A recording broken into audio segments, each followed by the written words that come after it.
There are many reasons this film is called Haddi.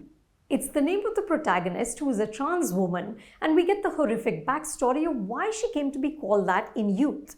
As an adult, she comes to own her moniker. This is a revenge saga, and Haddi creates serious trouble for a certain set of people. As the background score reminds us, Gale mein atki Haddi.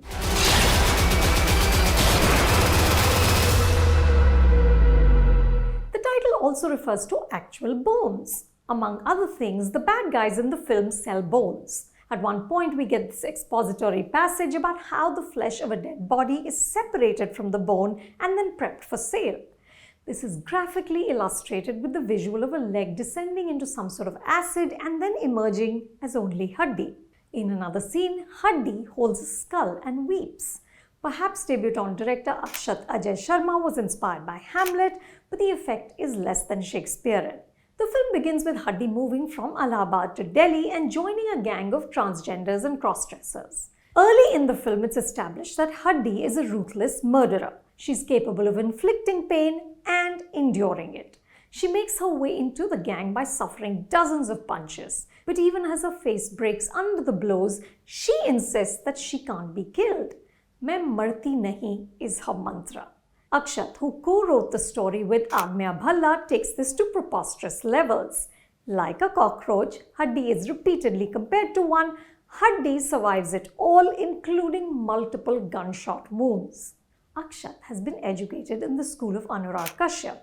He was an assistant on Mukkabaz, Manmarziyan and Sacred Games, which means that there is this inherent attraction to the dark and grisly. Akshat isn't afraid of blood. The film's most impressive sequence is a massacre, which ends with the ground bathed in red.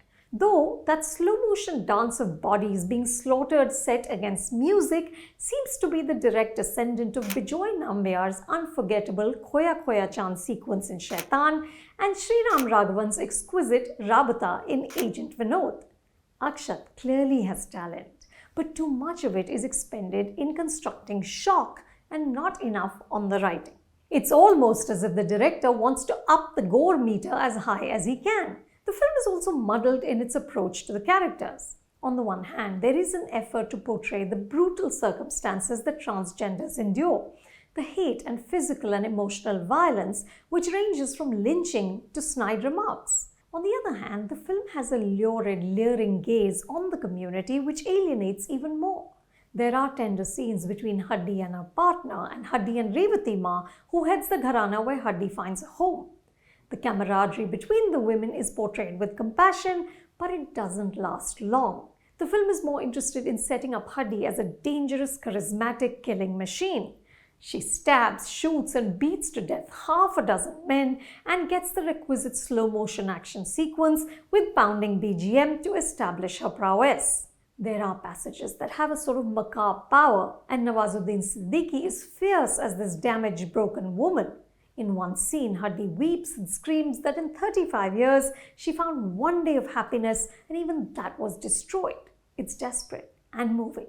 Of course, the debate on whether cis-het actors should play trans characters persists, but my bigger concern is the portrayal. Lately, we've started to see trans characters find greater representation on screen, such as Meher, played by Trinetra Haldar Gumaraju in Made in Heaven Season 2, and Rasika, played by Ivanka Das in Ghumar. Both were relatable characters struggling with their own challenges. But Haddi feels like a page out of the Maharani in Sadak Book. Or she could be a distant relative of Chhota Ganchi from Guns and Gulabs, whose first act after coming out is killing her father. There's also Anurag Kashyap playing the nasty Pramodji. The director is clearly having a blast, but the character is just too cliched. I'd love to see Anurag face off with Nawazuddin, an actor whose career he helped to construct, but more layered writing would have made this confrontation so much more memorable. You can see Haddi on ZEE5. If you like this review, subscribe to Reviews and More.